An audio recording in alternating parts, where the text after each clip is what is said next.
Hey folks, this is me, Vishwas Nair. I'm the host of this podcast. To me, I wanted to understand more of the Singapore's ecosystem that is developing every single day, and I wanted to really understand where is this entire ecosystem going to be, and basic understanding the VC ecosystem for the founders, plus how hard it is to build for the Southeast Asia from Singapore is actually tough. By the way, it's actually tough. So let's understand from Vivek has been an amazing mentor to me till now.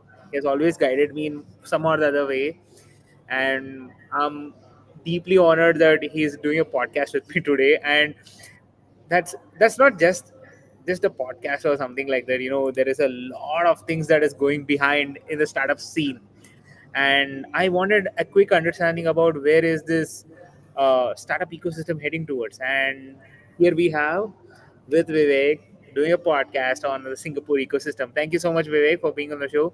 Means a lot. It is my pleasure, Vish. Sure. Let's get it started. How how interesting is a startup ecosystem and is in Singapore today. Let's talk about it because fundamentally there's hundreds of things that comes up, but let's talk about what is a startup ecosystem in the Singapore for the founders today. Sure. So, see, I've been in Singapore for like the past 15 years, and yes, been a student, been an employee, and been an entrepreneur, and I still own business in Singapore. So, one thing I can tell you is that Singapore ecosystem, especially startup ecosystem, is number one, very close, very close. The circles are very closely connected. You can easily get to know people because it's just a 5 million population city, and then there are very few nodal agencies in startup world, and of course you can get to know them. But it's what you're building from Singapore that matters. People usually build from Singapore for the world or Southeast Asia as a whole, or ASEAN region. The Indonesia, Malaysia, and Singaporeans are called the ASEAN region. So it depends on what kind of thing you have to build from Singapore. Number one, the intellectual capital, knowledge capital are abundant there. So in terms of getting high quality, because I work in deep tech and science based projects. So getting very good scientists, deep tech engineers, access to a global talent pool, and also a vibrant lifestyle to keep the talent pool engaged and going is what you find. Good healthcare system, good metros, etc. So that's something which I think Singapore has a slight edge in terms of knowledge and intellectual capital. But of course, the edge also, like startup scene, is a double-edged sword, and the edge also works the other way where visas are getting tougher. Cost of living is getting higher, rentals are higher. So yeah, it depends on how we look at it. But building from Singapore to the world is something which I am doing, and I always encourage other startup founders to do. Sure, I think it's a vibrant community of founders who are there, and of course, it's just like the WeWork of the world, right? You get an access to the best of the best talent pools. I'm now navigating between floors to floor. I'm navigating between the phone booth to the phone booth, and I'm navigating between the places. It's very easy to navigate in Singapore because one end of the Singapore is connected to the another end of the Singapore, so it's so Yeah. easy. So let's talk about VC ecosystem there, because the persona of an VC ecosystem is, it's very tough to crack in Singapore, and if you are based out of Singapore also, there is a tough chance that you can be there. So let's talk about the VC ecosystem. Sure. So, from what I understand, the VC ecosystem is also very vibrant. So, if you look at Singapore, apart from local VCs, you will have a lot of global VC companies having a presence there, right? From Sequoia to Temasek to YC and others. So they have a presence in Singapore, and there's a lot of family offices. So a lot of family offices, quite wealthy families from Indonesia, China, kind of have their bases in Singapore. So having said that, the financial ecosystem is strong, very strong. The VC ecosystem is still growing. Yes, got the government, the Temasek, the A-Star, SG Innovate. So these are all some nodal government agencies which are now trying to butt in. But still, like from what I hear, the VC ecosystem is primarily government driven in Singapore so far. Some are private, but if you're looking at other terms of financing like loan or business deployment, etc., that's abundant in Singapore. So money is more, VC money, not that much. Yeah, I think it's a very short answer, but it has a very amazing meaning to it. Sure. Let me put it in that way, because Singapore as an ecosystem has grown from something where it was the biggest slum of Asia once upon a time, but today it's the most developed and the most Sure. organized country, if you can consider. So it's amazing to see Singapore growing in that fashion. So let's talk about building from Singapore to the entire Asia, or else even to the Yes. entire world. That How? would be the most pragmatic way for you to start in Singapore. Yeah. So let's just talk about it. Like, what is the need of the hour when you are an Indian founder going to the Singapore, starting your own firm, and also there has been always this one notion in the market, right? All the Indian startups who got registered in Bangalore or else in Singapore is coming back to India, and a lot of things are happening. Let's talk about it. Sure, sure. So perhaps I will start with what you should do basically as an Indian founder. See, I studied there in Nanyang Technological University and I was working in NUS. So things were easier for me in terms of accessibility others. One way Indian founders would do is, of course, register an office there straight away and then see what they can do to get a Singapore startup local certification. How would that happen? Is you should have a local Singapore citizen or a permanent resident on board, and then they should hold majority stakes. But there are some companies giving you nominee directors, etc., for a cost. So, I mean, setting up a company would be a basic thing first.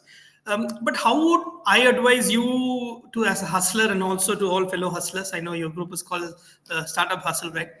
How would I would like to hustle is the number one. See if you can find a co-founder in Singapore through LinkedIn or other who's having a similar interest, who's a local or a PR, and see if you can onboard them and get that thing going. And then once you find okay, there's something going, you can start setting up a Singapore base with that local co-founder, and then things will be easier for you having a local co-founder because right from government, because it is primarily government driven, but of course there are some private VC players as well. But if you look at the whole initial push, you'll get it from certain government nodal agencies. Even though there are private VCs, they kind of do co-investing with government nodal agencies, or it's either a government funded autonomous investment firm. Usually I would say 50% of the time, and rest 50% is family office, etc. That let's not go there yet, because those kind of businesses kind of don't push you initially. They only come in at later stages. Okay, but of course there are Sequoia, other standard VC which are there. So I would say do that first. If not, the second way which I did is to join an accelerator. So I was part of accelerator called Entrepreneur First. It's a global accelerator, somewhere in the top, and then I became part of Antler Singapore, and then they helped me with visa, starting a company, etc. And then the whole ecosystem they had built in, which we kind of virtually took over, and then we kind of worked with it. So that is the second way. The third way is you go and study there in Singapore in any of the prestigious institutions, and these institutions have wonderful incubators. My startup, I was a former NUS research staff, so I am incubated in NUS, National University of Singapore. So you can get incubated there, and then you can find to start your business there, or you can work with any students or staff from there, and then get kind of start a business there. So these are some easy ways, and these are some good hustling ways to start a business instead of going and putting $1 million and opening a company and then starting business. These could help you navigate things quite easily, and also it will help you understand the basic ecosystem, because the university ecosystem is very closely connected with the entrepreneurship ecosystem in Singapore. And then while navigating that accelerator and university ecosystem, you'll be able to get to know a lot of things easily rather than going and spending money and doing it. Sure. I think let's just end this podcast with a last question, right? The biggest challenge is to find an product market fit, Yep. and Asia is a very, I don't say it's a peculiar market, but it's a very diverse market. Singapore has its own trend that is going on. There is always a new agenda that comes out for Southeast Asia, and Southeast Asia is beyond it, Yes. right? There are companies which are making a huge impact in the finance terms here. There are companies which are making a huge impact in the way that we are considering even market, right? To one extent. So let's talk about finding a product market fit. If you're a Singaporean startup and building it for the world is okay, but building it for a diverse set of audience is very tough. What's your goal? And what's, of course, you have been part of many initiatives that is strategic growth, product growth, and product strategy. So let's talk it in terms of those perspectives so that every persona gets covered here, because Sure. everything is getting covered here. Sure. I would say, see, I'd be very transparent here. Singapore, being a typical Asian country, does not tolerate failures. It does not like the US or the ecosystem where as long as you're building cool stuff or cool shit, it is okay, will come. Singapore, I have seen that there is a stigma towards failure. Say if you kind of build a company and you fail to achieve product market fit, and it's hard for you to raise consecutive rounds until otherwise you'll have to have the grind and keep pushing it. That's something which I have seen in Singapore and almost all Asian countries. Okay, that is something which I think is eventually getting solved in India, and hopefully Singapore also will catch up with that. And unfortunately, product market fit examples in Singapore are very very few. And usually it's Singapore to the world. Like even the USB drive was invented in Singapore, and all the coffee and other things. So that's something which I would say still Singapore startups are still searching for. But one thing is Singapore startups have a safety net in terms of say usually highly educated Singapore people or highly educated talent get startup invites or they get funded more. Even if they fail, they always have a job as a backup, or they have some backups, or they start again. And they encourage to start again, and government has initiatives. That's something which I think in other Asian countries it's still not there. Once you fall down, you die. Then Singapore at least there's a safety net, for you to like just catch and bounce back. That's something which I have no noticed. So, to answer your question about product market fit and growth strategy, see, in Singapore also people are struggling. Not like America or the Western European countries where like you have the comfort and convenience to fail and then keep iterating and then eventually reaching it. But no, usually no. Usually, it's either one, two, three times, or then you'll have to be, the VC will say no to get in the next round. So that's something which I think you'll also be very careful about Singapore. Singapore is not America, to be very honest. Singapore is not like San Francisco or Silicon Valley. Singapore is still an Asian country with good infrastructure and a lot of money, and with some good talent. But still, Yeah. the values are Asian. Still, people are risk averse. People don't want to. So, if you look at people who are risking entrepreneurship, Singapore, because they are very confident they have a safety net. That's how they risk it. So, that's something which you have to be very very clear. And don't think it's like once you fail and Singapore will be welcoming. No, it's very harsh. It's very harsh. Yes, yes. I had a chance to learn a lot about Singapore ecosystem, right? Singapore is like not a crazy existence that is coming out there. Like it has set an example for the world. Mm. Like being the biggest slum once upon a time to being the biggest economy that is celebrated today. I think it's people are celebrating. I'm like, that's crazy good amount of an achievement that they have done. Sure. So I think there's a lot that I have to learn. There's a lot that I have to grow. I think this is not the end of it, folks. I know somebody sent me in WhatsApp. Can you ask me this question about like AI startups coming out from Singapore? Are they ready to take on the world? So you may choose to Yes, answer, yes. right? But Brand Singapore is ready to take on the world. See, an AI startup coming from Singapore might be more welcomed in the Silicon Valley or others than maybe from our part of the region. But still, like I'm saying that things are changing. So I moved from Singapore to India, and there's not much difference. I feel, in fact, except the water and traffic and the infrastructure, it's the rest all Bangalore is like almost the same in terms of infrastructure, English as a common language, intellectual talent, nightlife, whatever.